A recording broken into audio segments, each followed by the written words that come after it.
Chapter 6. Bad Tuesday. That morning, Michael got up with a funny feeling. Something was wrong with him. "What day is it today, Mary Poppins?" he asked. "Tuesday," said Mary Poppins. "Go and take a shower." He didn't. The funny feeling got stronger. "I won't," he said slowly. "I won't." All day, nothing went right with him. He did the most terrible things. And he felt very pleased and glad. "You are ill," said Mrs. Banks.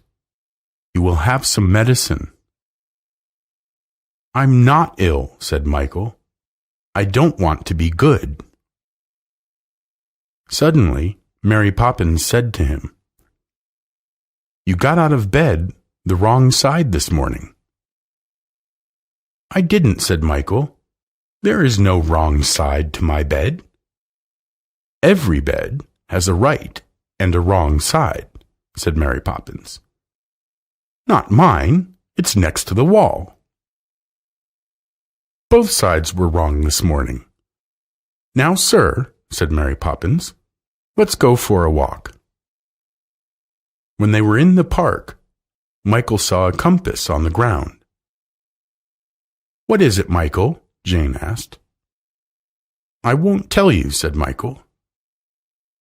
"Mary Poppins, what is it for?" asked Jane. Mary Poppins took the little box from Michael's hand. "To go round the world with," said Mary Poppins.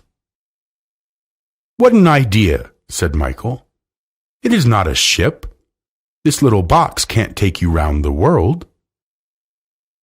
Mary Poppins sniffed, turned the compass, and said the word north.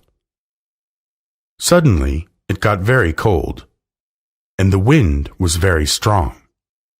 All around them, there was a lot of ice and snow. "Oh," cried Jane, "where are we now? Where's the park?" The next moment, a polar bear jumped out. He was standing on his legs. "Welcome to the North Pole." "You are very cold, aren't you?" the bear asked in a kind voice. "That's because you need something to eat. What would you like? Fish?" "I'm afraid we can't stay. We're on our way round the world." "South," Mary Poppins said to the compass. The next moment the air got soft and warm. The children were in a noisy green jungle.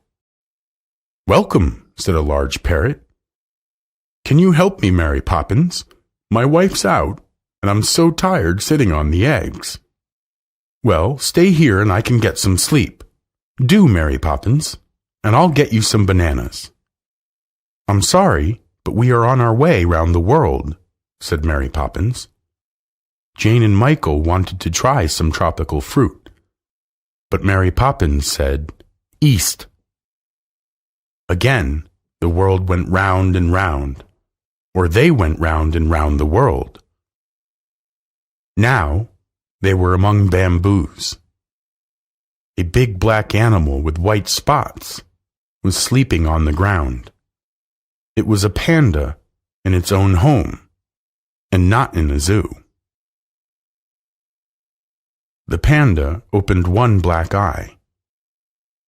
"Oh, it's you, my dear girl," he said sleepily. "Well, I'll make a home for you all in a moment." "We are not going to stay," Mary Poppins said. "We are taking a little trip round the world. Isn't it strange, going round the world when you could stay here with me? My dear children, tickle me behind the ears. That always sends me to sleep." In a moment, he was sleeping peacefully, and Mary Poppins said in a low voice, "West." Hills and lakes, mountains and forests went round and round. This time, they were on a long, white seashore, and before them, there was a large black and gray dolphin with her baby. "Mary Poppins, you're just in time for an evening swim," What are you doing here?"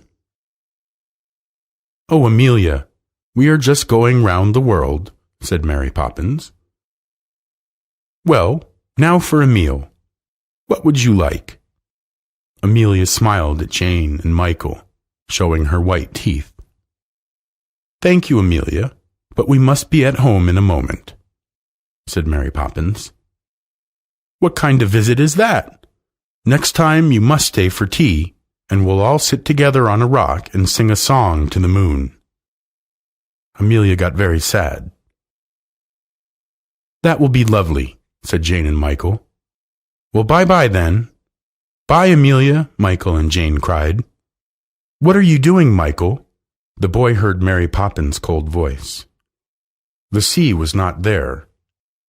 There was green grass, and Jane and the twins and Mary Poppins walking in the park. "Round the world and back in a minute." "What a wonderful box," said Jane. "It's a compass, and it's mine," said Michael. "Give it to me." "My compass," said Mary Poppins, and put it into her bag. He looked at her very angrily. The strange feeling inside him grew worse. And in the evening, he grew very naughty. He kicked the twins and pulled Jane's hair. "And that," said Mary Poppins, "is the end." Michael was naughty and hated everybody. He got into bed without cleaning his teeth. Suddenly, he saw the compass on the table and had an idea. "I'll take the compass and go round the world, and they will never see me again." He got up and took the compass in his hand. "North, south, east, west," he said very quickly. He heard a noise and saw 4 large animals: the polar bear, the parrot, the panda, and the dolphin. They were coming to him, not kind and friendly, but angry and terrible. "Oh, Mary Poppins, help me!" Michael cried, and shut his eyes. Suddenly, the animals stopped and then disappeared. "Mary Poppins!" he cried again. "I can hear you okay." He heard Mary Poppins' voice. He opened one eye. No angry animals. Then he sat up and looked round the room. There was nothing there. He was in his bed, and there was no strange feeling inside. He felt quiet and happy.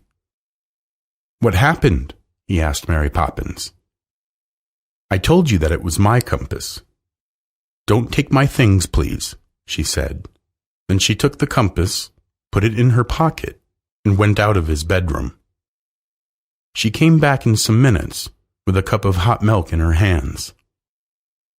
Michael was drinking the milk very slowly. How comfortable his bed was. How warm it was. How happy he was to be at home.